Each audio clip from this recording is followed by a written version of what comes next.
Well, hello and welcome to Understand Men Now. I'm Jonathon Aslay of jonathonaslay.com, and I'm so excited to be doing this live stream for you today. Our topic, the 5 questions men ask when they're falling in love. We're going to get into that in a second.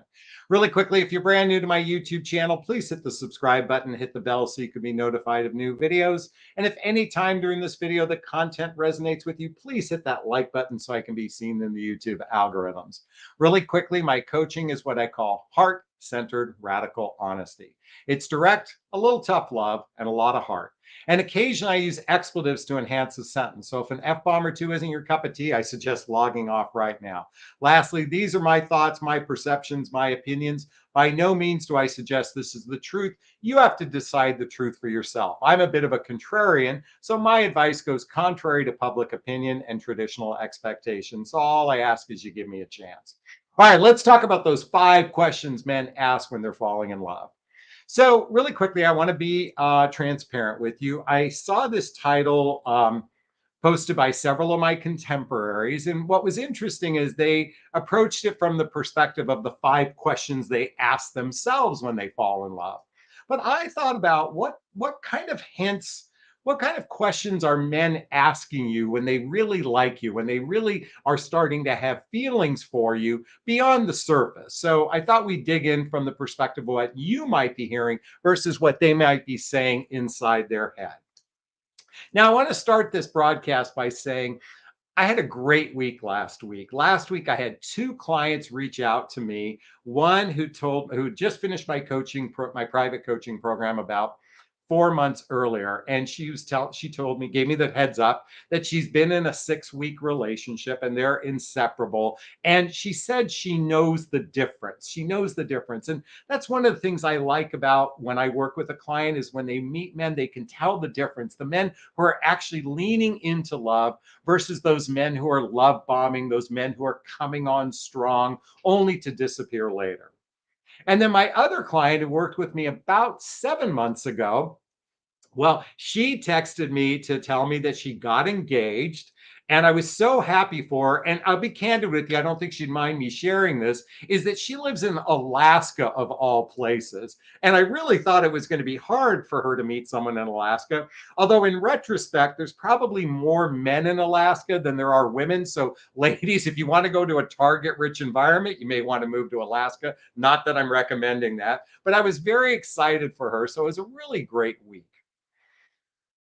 Up until Thursday. So it was a good week, Monday, Tuesday, Wednesday. And then Thursday, I received a call from a prospective client, and she shared her story of being really let down in a relationship. And then later that day, I had another one and another one and another one. In fact, in the last 3 or 4 days, I've heard so many stories from women who have engaged in a relationship with someone only to have the person turn around. And what I mean by turn around, it was almost to the extent that they were a completely different person. And it really saddens me to think of what's happening today in the dating, mating, and relating realm. I've seen a real shift in dating in the last 5 or 6 years, partly because of these devices. These devices, I think it's bastardized the dating process, the swipe dating process. In fact, there are now so many movies on how the algorithms are designed to keep you swiping, swiping, swiping. So the companies make money. And even the more, we'll say, reputable companies, the ones that are the dating sites, not the dating apps, although they all have dating apps associated with them, even the way they operate, they're actually hiding so many people.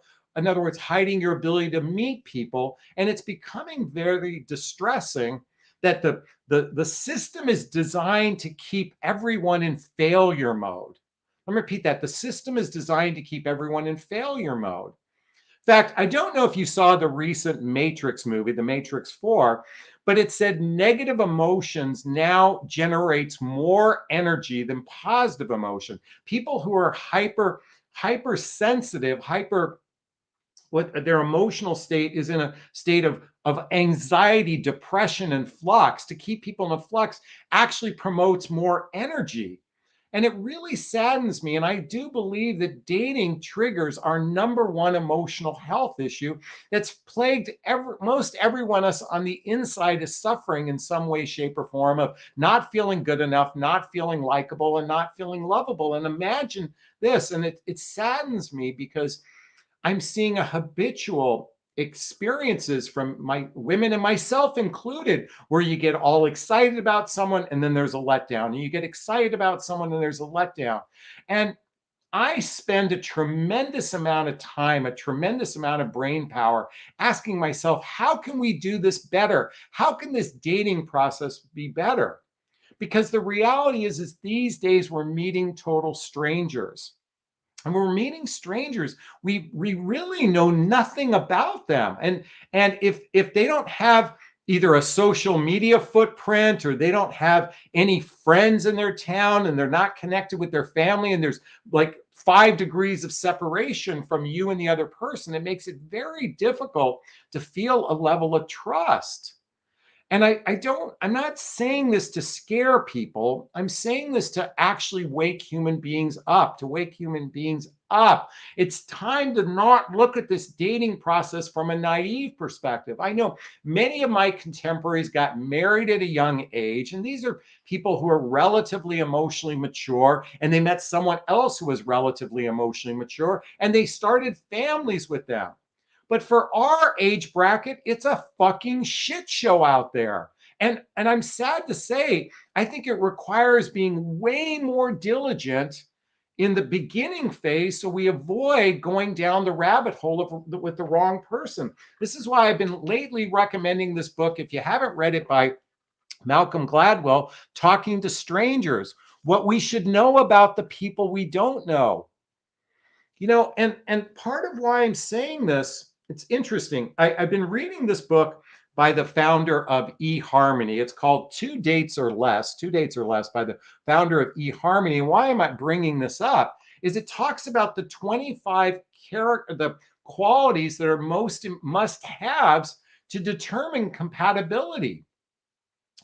And why I'm leaning into this today, because I believe ever since the dating apps, ever since really, look, when I was in my 20s and 30s, my friends and I would go out Friday and Saturday night, and the whole thing was you go to bars or dance clubs to pick up chicks. It was like, it's Friday night, let's go pick up chicks. It's Friday night, let's go pick up chicks. And back then, the whole dating process was completely different, although alcohol was involved. So oftentimes you might get lucky.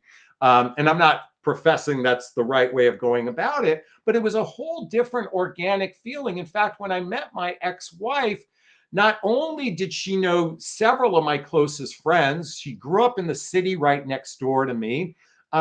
We had a lot in common.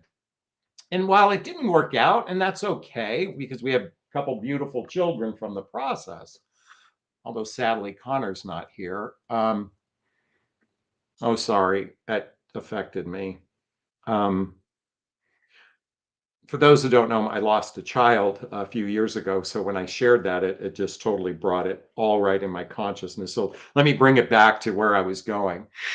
Um, when I met my wife, there was a sense of synergy, and today we're meeting total strangers. And I think it's incumbent upon us, especially if you didn't see the Netflix series Tinder Swindler, to really, I think it's time to be more diligent. And this is in particular in the area when we sleep with someone. And while I'm not the biggest fan of the following book I'm going to recommend, I'm starting to wonder if this makes more sense. Is the book by Steve Harvey called Act Like a Lady, Think Like a Man. And again, I'm not suggesting buy this book, but he has a philosophy, and I'm going to read it. Just the chapter number 11, the 90-day rule. And his philosophy is you wait 90 days to have sex. And I really am starting to wonder if that doesn't make more sense to hold off the physicality of a relationship until you've actually established some level of trust. And folks, I talk about this frequently. It takes about 100 hours of face-to-face time just to build level 1 of trust. And that might take 10 dates. And quite frankly, as we get older, we are dealing with a far more dysfunctional population. Just because someone is older doesn't mean their relationship skills are any better than a 20-year-old. In fact, I think as we age, we become more and more dysfunctional because there's more layers upon layers of dysfunctionality that's happened in our life. And if you're not familiar with my chart called Emotional Maturity and Relationship Skills, by the way, really quickly, this is not a fact, this is an opinion. I roughly believe 20% of the population has clinical issues. These are people, I mean, I'm not going to get into it, but these are people that have, listen, I'm not suggesting clinical issues doesn't mean they can't be in a relationship, but it makes it challenging to be in a relationship. And by the way, over here, I say 20% is emotionally healthy or has good skills. I'm being ridiculously generous because the vast majority of the population is dysfunctional. And look at, I'm starting to believe it's going to be the needle in the haystack. And any of my contemporaries that are selling you on this fantasy, it's time, folks, to wake up to study human behavior. In fact, I did a post the other day on Instagram that said in 1996, it used to be you had me at hello. And in 2020, you had me at I do therapy. I'm wondering now, how important is it to ask these really deeper questions? And I talk about this continually about being radically honest, but asking deeper questions before you invest time in the wrong person, because we've all been indoctrinated in this belief that chemistry equals relationship success. And that's the furthest thing from the truth. And if you're not familiar with my chart on relationship iceberg chart, you can see chemistry is where we notice attraction. But compatibility is really, do we share the same values? Do we have lifestyles blendable? And is this person emotionally mature? And as we feel into these, the waterline of attraction drops and we feel greater attraction. By the way, someone said it's time to laminate these and put it in a professional manner. Folks, if someone's willing to do it for me, I'm happy you would, to have it, to mail it to me. As long as it fits in it's a 3x6 card, that would be great, or whatever. This is a half a sheet of paper, 3x8 or 5x8, excuse me. So why am I so emphasizing this so much right now before I get into how man demonstrates love? Because listen, I'm your big brother. If I could be there on a first date for you, to have the shotgun out, point it at the guy's face and say, what are your intentions with my little sister? And what I mean to say is, when we're dating strangers and we know nothing about them, there's no fear on their end to really care about your feelings. But listen, if your big brother was going to kick the shit out of the guy, he might be a little bit more conscious. And I'm telling you, today people are showing up completely self-serving. And at the same time, people are falling in love all the time, just like my two clients. So what's the antidote to this? Folks, I recommend a tremendous amount of books to help prepare you. One in particular is my book, What the Heck is Self-Love Anyway? By the way, there's a link below to get all the books I recommend. This is a journey of personal development, self-help, and spiritual work to prepare you for the shit show that we're out there. And everybody knows my line. Before the penis goes inside the vagina, you both should be reading the book 8 Dates by Doctors John and Julie Gottman. Folks, it's time to set a higher standard. It's time to set boundaries, because the worst thing you can do is invest in the wrong person and then find yourself emotionally devastated. And this is what's happening over and over again. And I think it's time to really slow the sexual process down. Whether it's Steve Harvey's 90-day rule or reading this book before you have sex, you want to weed out the looky-loos, because there are a lot of buyers and there are a lot of liars out there, as it's said in sales. And you want to know who's really legit. And so what I'm about to share gives you a little insight into where maybe guys might actually be falling in love and be legit. So I want to share with you the 5 questions. These are just off the top of my head. There's probably dozens of questions being asked. These are just some that I think will make a difference. By the way, is this content so far making a difference? Give me an amen in the corner. Tell me this, give me a thumbs up right now. Hit a thumbs up here, but let me know that what I just shared for the last 10 minutes is sinking in, please let me know. Because I'm really talking about dating with a level of intentionality and not this surface level dating that's happened. Believe me, I am guilty of surface level dating. So I mean, I'm speaking from a place of I've done this as well. So let's jump into those 5 questions you asked. All right, number one, if a man, here's one I thought of. I thought this might be cool. For the guys who are more evolved, they might ask you what your love language is. What your love language is. If you're not familiar with the book, The Five Love Languages by Gary Chapman, if a man asks you what your love language is, that's a really good sign. Now, I can't guarantee that that's going to lead to him falling in love with you, but I do believe that someone who's read some of these books and asks you that question. And by the way, most people today are aware of this book. This is a popular book for men and women alike. So I think that's a good sign that he wants to lean into exploring something deeper than the surface. That's what all these are. These are just questions that are designed to want to go beyond the surface. So number one, what's your love language? Number two, I think this is a really good question. Oh, by the way, coming back to the love language, I said even if he doesn't know the book, a man will want to know how you want to be in love, how you want to be loved. So just let me say this: he might not know the book, but he might ask you how do you want to be loved if he's not aware of the book. All right, number two. Where do you see yourself in 5 years? Now, this is a question a lot of women ask men, but I think a man who genuinely is falling for you wants to get a sense of where you see your future. Now, keep in mind, for the 20-year-olds and 30-year-olds, they're asking completely different questions. And that's actually a question the 20 or 30-year-old might ask. But certainly for those of us in our 40s, 50s, and 60s, that gives you an indication that he's trying to get a sense of where you see yourself in your life so he can go, can I fit into her life? Can she fit into my life? I mean, that's a question where that's, by the way, men who are genuinely serious about a relationship are going to be asking you those questions designed, how does she fit into my life? How do I fit into her life? And I think that's a great question to ask as well. All right.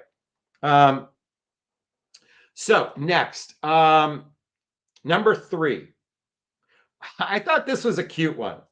What's something you can't stand in life? What's something you can't stand in life? He's trying to get a sense of your deeper personality. I think this is an interesting question because this really goes beyond the surface of how's your day going? Did you have a good day? I hope you had a good day. You know, most people, they're hyper focused on how your day is going and not asking the deeper questions of of about your personality.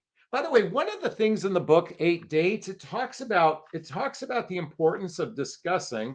Hold on, let me show you this. Conflict resolution skills, sex and intimacy, money, family and growth, adventure and play. These are deeper questions that people that ask these deeper questions.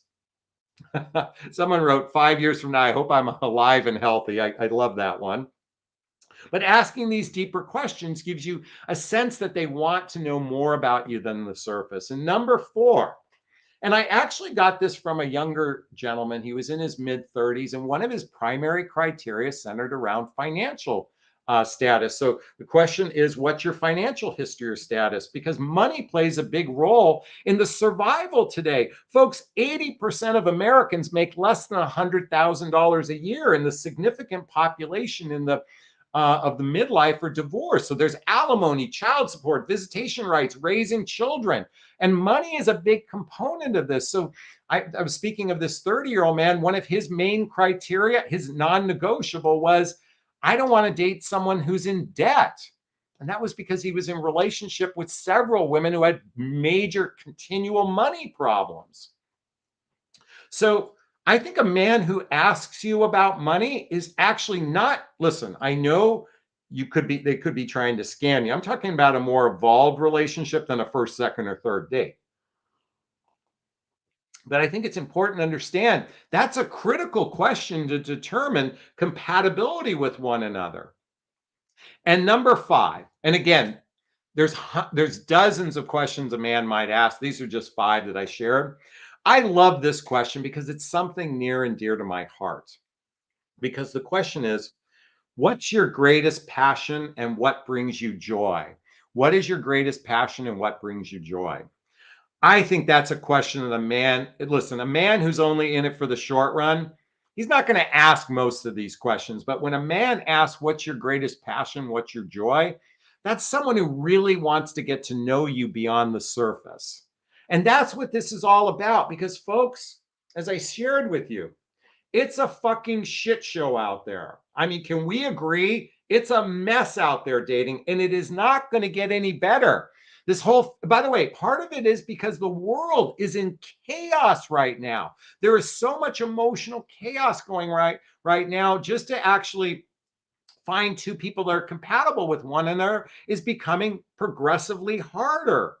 So we can bury our heads in the sand or we can give up on love. We can give up on finding a life mate. I refuse to give up on a life mate. I lean into that desire that we feel that chemical attraction for one another, that desire that we feel that level of banter and communication that can go on for hours and hours at a time. I have that desire where we can blend our lives together. I have that desire where we share the same values with one another and we have the emotional skills and relationship skills to lean into deeper love, especially when there's conflicts and challenges in relationship. And last and most importantly, that we can develop those roots of trust. And we do those things like shared values, or excuse me, social activities, hobbies, mutual interest, playing, spending time with family and friends, intimacy, both physical and emotional intimacy together, and that we speak each other's love language. And those roots build trust, because trust is not just simply, I trust that you won't cheat on me. Trust is, I can trust that my feelings matter to you as much as your feelings matter to, or my feelings matter to you as much as they matter to me, and vice versa. And that's my invitation, that prayer that I invite you all to call into your life. Ah, can I get an amen? All right, those five questions a guy asks when he's starting to have deep feelings for you and he's falling in love. I hope that helped give you some insight into the guys who are the looky-loos and the guys that are possibly might go beyond the surface and go deeper with you. Because let's face it, there's a lot of fucked up people out there. We are all human and we have issues. But at the same time, when reading all these books and doing the personal development work I invite you all to do, is actually becomes a magnetic attractor for what you desire. And just like those two clients that called me last week, I want you to experience that. And by the way, if you want some support and help, check out the link to a free discovery call with me to see if working with the coach is right for you. All right, it's time for Q&A. All right. If you have a question, post the word question, then write the question thereafter, or you can purchase a super sticker super chat. All the monies from the super sticker super chat goes to a scholarship fund in the name of my son, Connor Aslay. That's him there, that's him there, and that's him there. He's my son who passed away a few years ago, as I mentioned earlier in the broadcast. And in his honor, I started a scholarship fund to defray the cost of personal development and also to support those personal development workshops like the Hoffman process and insight seminars. Actually, insight seminars in Los Angeles. Google it right now. Insight seminars, Insight, INSIGHT. Insight seminars. In March, they're going to be hosting their live event, their first one since COVID all happened. I highly recommend checking it out. I'll try to put a link in the description after this broadcast. Insight seminars. I highly, highly, highly recommend it. It changed my life. It really changed my life, along with the Hoffman process. All right, let's see what we have in the Q&A board here today. All right. Jennifer writes, why are the same men on dating sites for years serial daters? Actually, it's the same number of men that are on dating sites that have been on for years are the exact women who have been on dating sites for the same years. So when you can answer me the question, why are the same women on there? You'll have your answer, Jennifer. Good question. All right. We see a lot of amens, amens, amens. I saw a question earlier. All right. This is Miriam writes, question. Hi, and thank you. When you speak of holding off sex, are you specifically referring to penis and vagina only? What about other forms of sex? What about kissing? Great question. So, anyone who knows Dr. Pat Allen would say, make sure that the penis can't go into any of the holes. Um, so I'm certainly a big proponent of PDA and kissing. I think that's a good start. Okay. I think as you build trust with someone, you can move up to the levels of second base, third base, and home runs. Um, Look at, I'm really trying to encourage a slowing down process. This process now has been so amped up that it used to be when I first started dating after my divorce, it was called the 3-day rule. 3-date rule, excuse me. If you weren't laid by the third date, you weren't going to get a fourth date. That's certainly better than it was back in my day when we used to just get drunk and try to have sex on the when you're at a bar with someone. But I'm here. I did a blog once called the 10 date rule. And what that means is if a man invests 10 dates in you, at least he's more likely to be around the long run. So, really getting somewhere between the sixth, seventh, eighth, ninth, and 10th date. I'm not saying you have to have sex.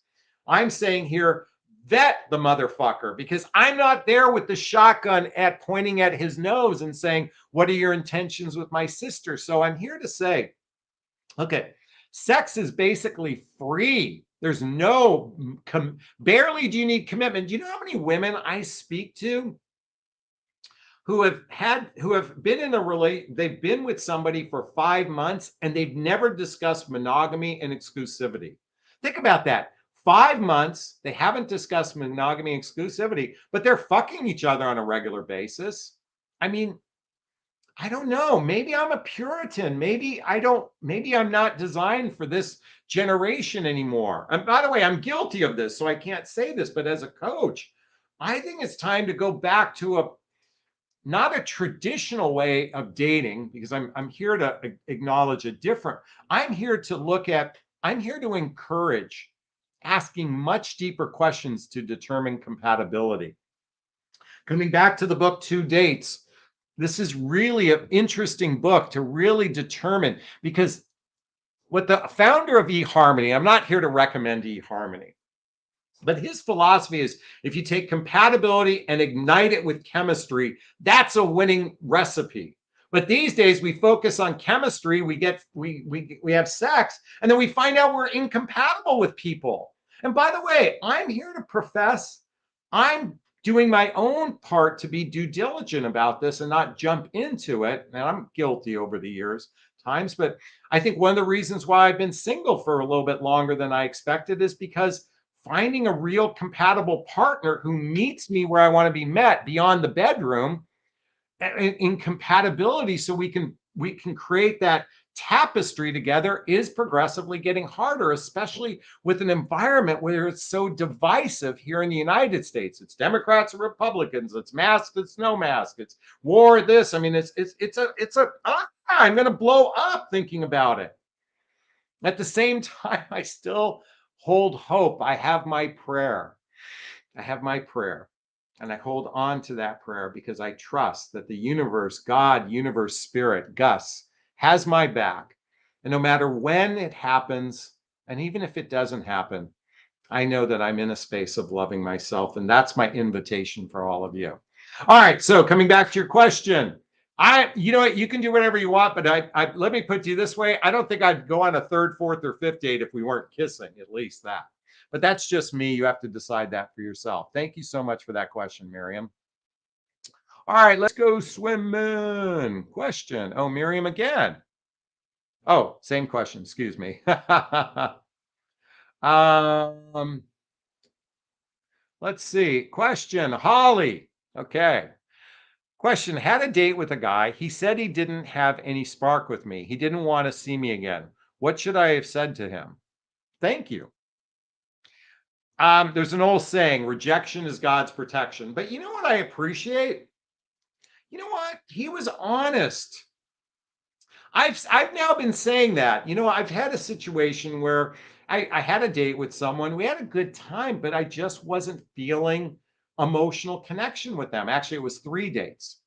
I was kind of like, the whole saying, you just never know. I was holding space to see if it would happen, but I wasn't feeling connected with this person. And I said in a text message, well, she asked me, she goes, I notice you're pulling back. And I said, yes. And she goes, why? And I go, I'm not feeling an energetic connection with you. I think you're a nice person. We have, some things in common, but I wasn't feeling it. And I felt it was disingenuine or disingenuous. Which one is it? To make an investment if I wasn't feeling some sort of feelings for her. So I actually commend him for being honest. Now, it doesn't feel good hearing that. Of course it doesn't. But folks, look at you dodged it. So the invitation I ask yourself is, what positive things did you learn about yourself from this experience? What was good? What are you most grateful for? Start looking at from an introspective place instead of a judgment place that he's bad and he's wrong and men are bad and men are wrong. So I give him a lot of props for that one, Holly. I hope you do too. All right. Question. Cindy asks, question, what's your opinion of the dating shows, for example, Bachelor or Love is Blind? It's funny, someone brought that up to me the other day, Love is Blind. So I remember watching the first and second episodes of The Bachelor. I remember the first one, and I was intrigued. I mean, I got sucked in. This was probably 2004, 2005, I think, give or take. And then there was Tristan Ryan. By the way, are Tristan and Ryan still married? And I'll never forget, Ryan wrote a poem for her. And actually, I literally started writing poetry after that. I remember it inspired my poetic side. So I have a strong memory of that. But after that, it just became, I mean, reality TV has just become a shit show for me. I can't stomach reality TV. And the Love is Blind, it's interesting because love is blind, but our ego gets in the way.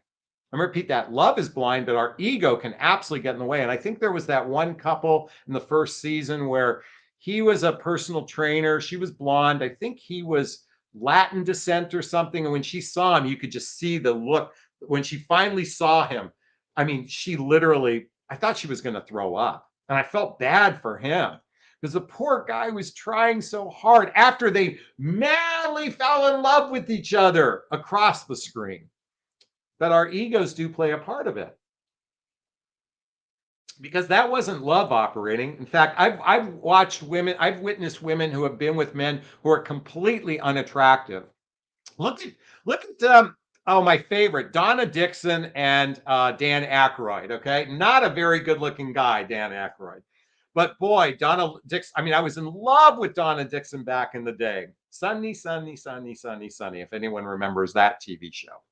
But you know what? She fell in love with his personality, not his looks. And so when we're focused on looks, yeah, that can be our ego talking in some cases. So coming back to the show, I think reality TV is part of the reason why we're in a fucked up society right now. It's, you know what? Because we don't have enough heart-centered shows. We have dysfunction shows that are literally, and by the way, think about Instagram. Think about this thing called Instagram.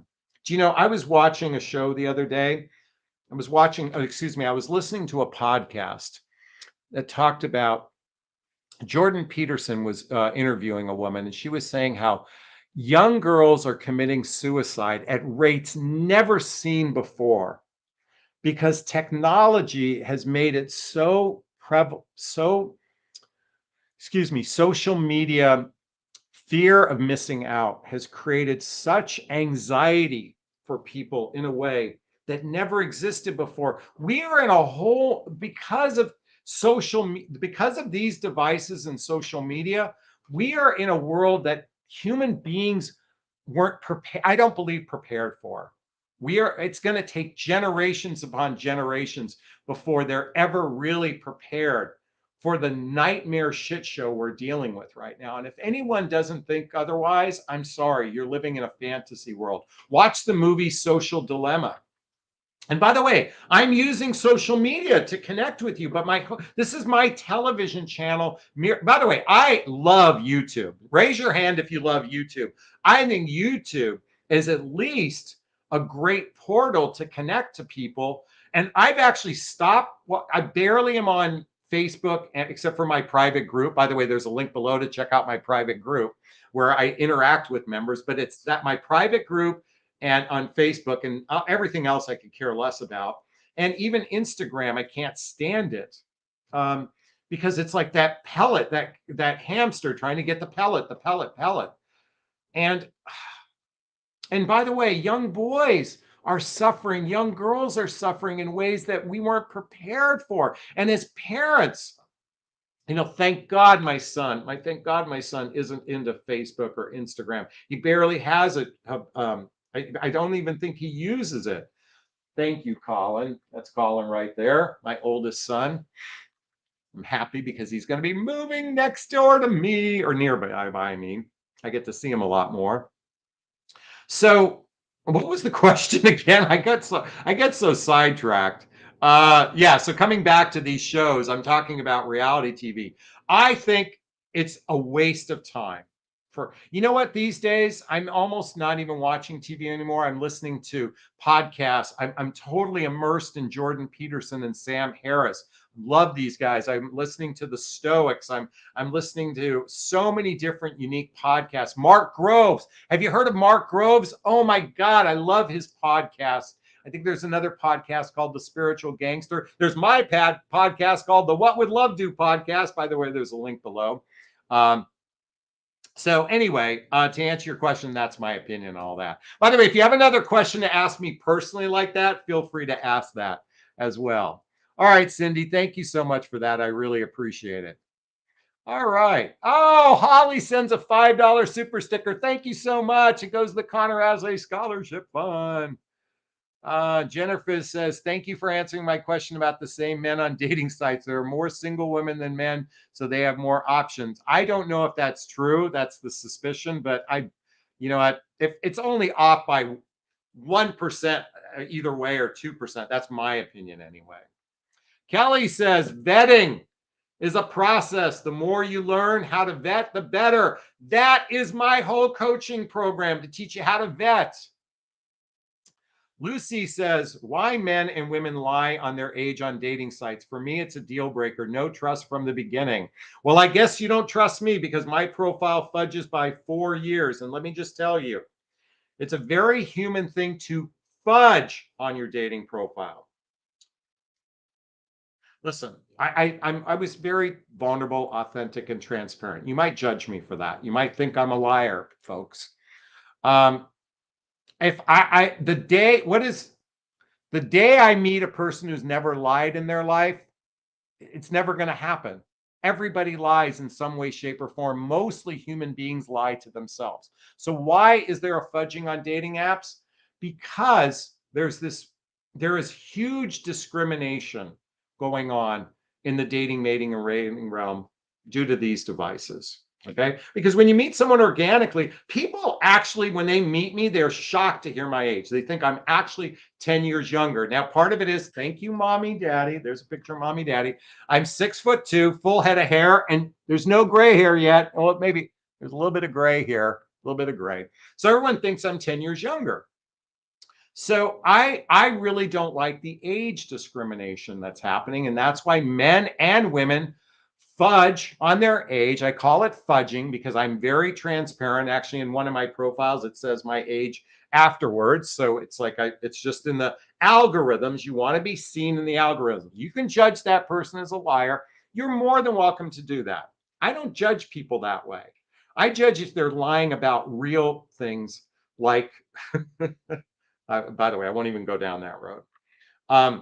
So that's my opinion on that. You can take it for what it's worth. Some of the top relationship coaches will tell you the same thing. It is very common to fudge on your dating apps by anywhere from 4 to 10 years.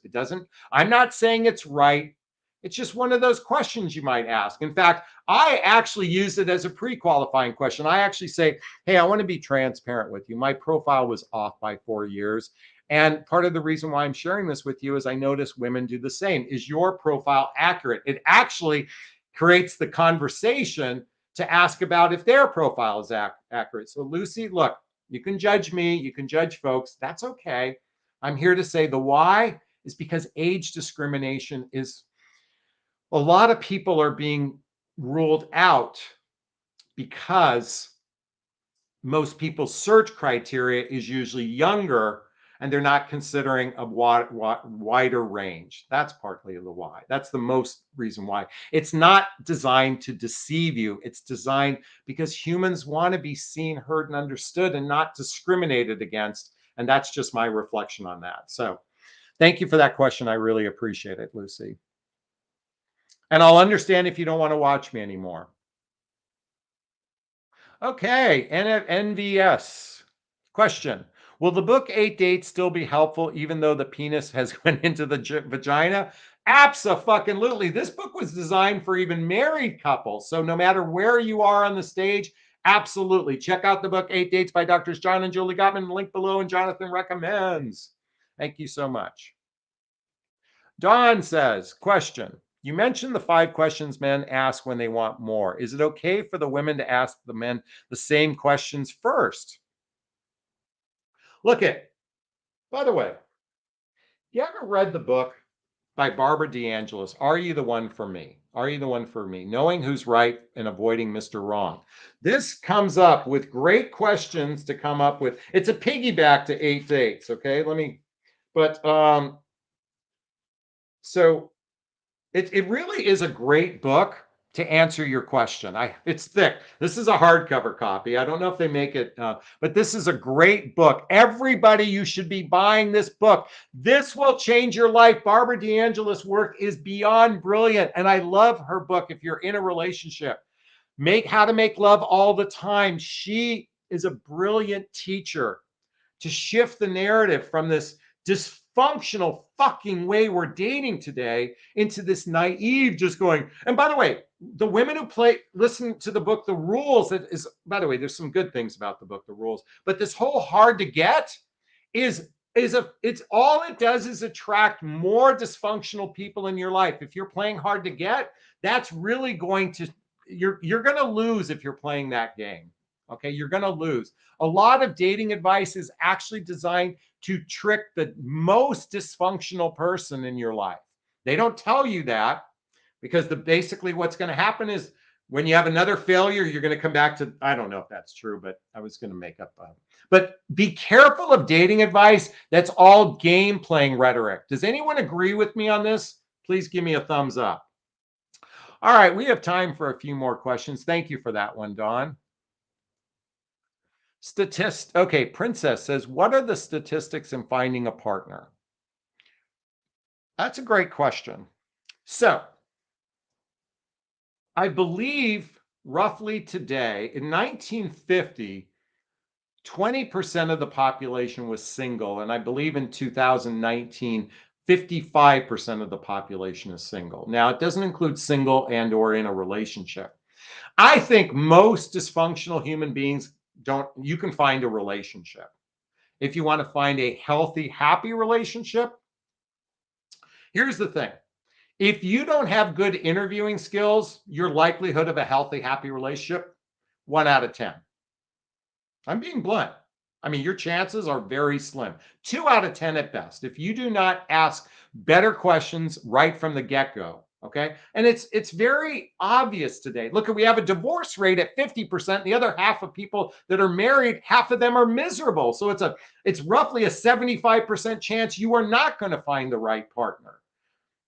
But as a friend of mine, and by the way, and I think if you ask better questions, your odds increase tenfold. Tenfold if you know how to ask. By the way, that's my area of expertise. Check out the link to a free discovery call with me. That's what I teach you, how to ask better questions right from the get-go so you avoid the wrong person much sooner. But if you might all be saying, Jonathon, then what's the point? And you might say, love is a risk. Yeah, love is a risk. But to me, it's still the best game in town. You know why, folks?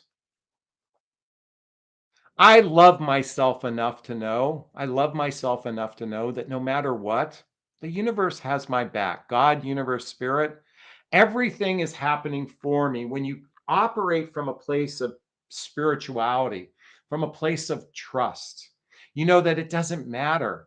It doesn't matter how many people you meet in your life. If you hold a vision for yourself that's one of divine love for oneself and a love for humanity, then you know what? You trust that whatever's going to happen now is going to happen.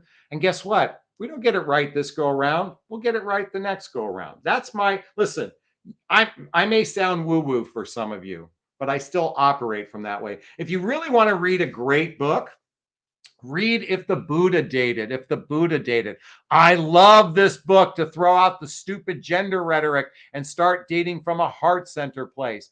All of this material I'm giving you, and even creating a bit of fear, it's because, hey, it's time to become an adult. The princess energy out there isn't going to work. Sitting back in your feminine energy and waiting to be claimed. Look at that rhetoric. It ain't going to work. You have to lean into this shit because guess what? There's a lot of dysfunctionality out there. It's almost toxic.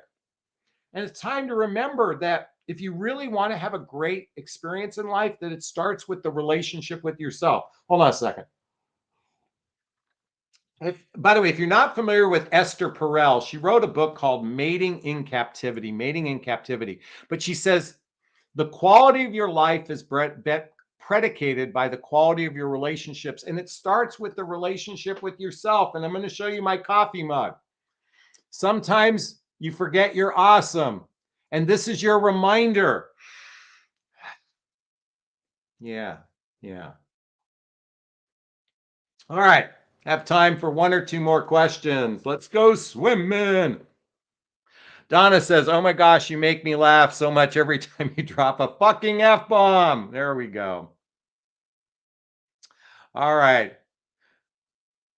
Barbara says, I agree with you, Jonathon. I believe in the slow burn. Slow burn. Grace says, amen. Thank you. Sherry says, I love Gus. That's God, universe, spirit has my back. Way to go. All right, let's go. Let's see what this question from Heather says. A question, I live in a small town, so I make my search much bigger. My search bigger. Most say I live too far, and in my town, the men suck and don't want the Facebook gossip crap. So you don't have a question there, but I'm going to assume that your question is, what do you do about this?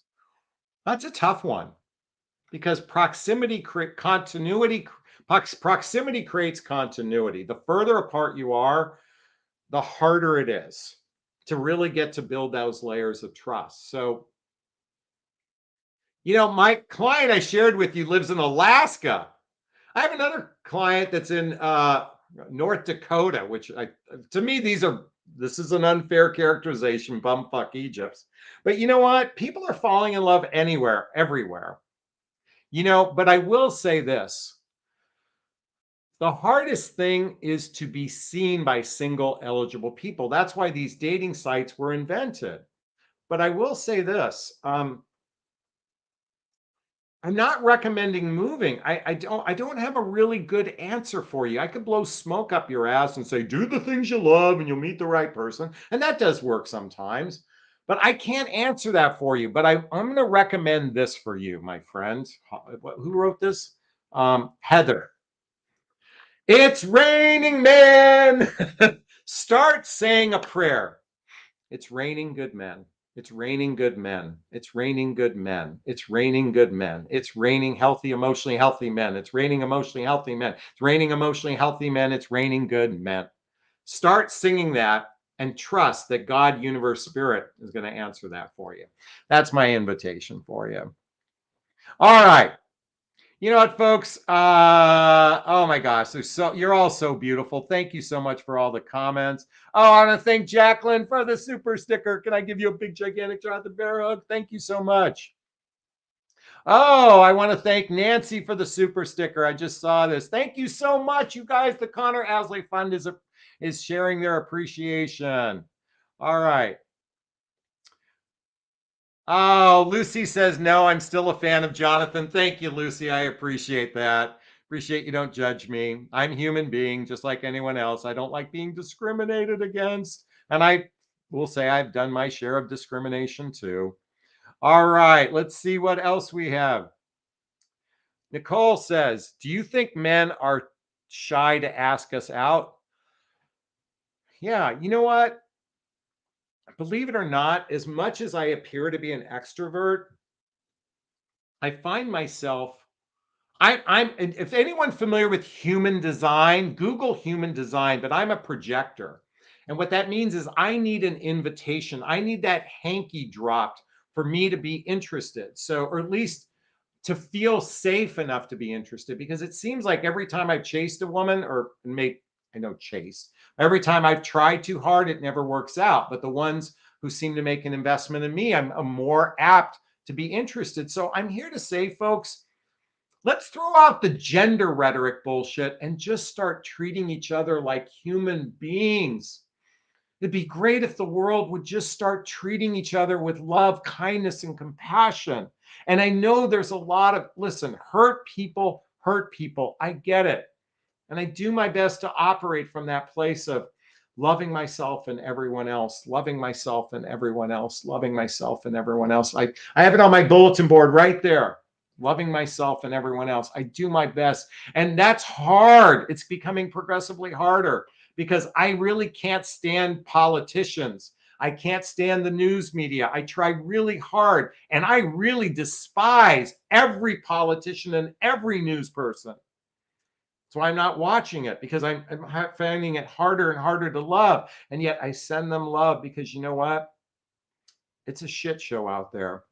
And I think the more we lean into our own divinity, the more we lean into our own love, will we find those people that are matching our vibration and our frequency. And that's my invitation for everyone. Is this sinking in? Give me an amen.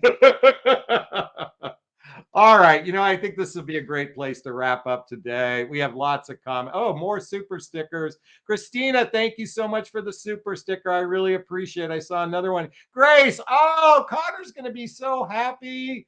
Oh, by the way, if you're not familiar, Connor's nickname is Salty.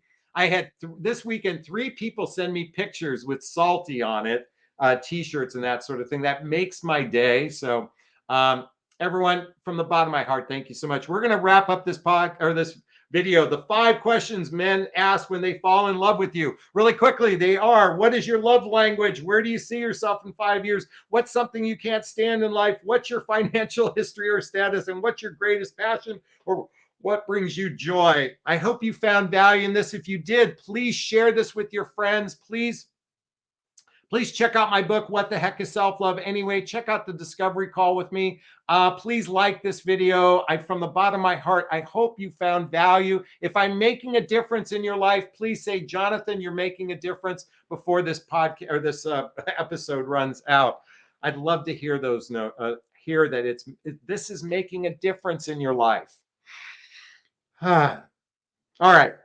Let's take a look. We're going to sign off today. I want to say hi to True and Susan and Christina and Nicole and Kelly and Todd and Lucy and Holly and Mastra, Shashimi and Sherry and Joy and Nicole and Grace and Julie and Heather and Kelly and Emily and Joy. Everyone, Renee, thank you so much. Wishing you a super duper wonderful day. And I'm going to sign off as I always do. First off, giving myself a big, gigantic Jonathon Barrett of self-love. I'm going to reach into the camera and give you a hug of love if that's okay. I'm going to ask you to turn to someone, a pet, a teddy bear, a pillow, and give it or them a hug of love, because hugs are a great source of love. And let's face it, we could all use more love in our lives. Thanks a bunch.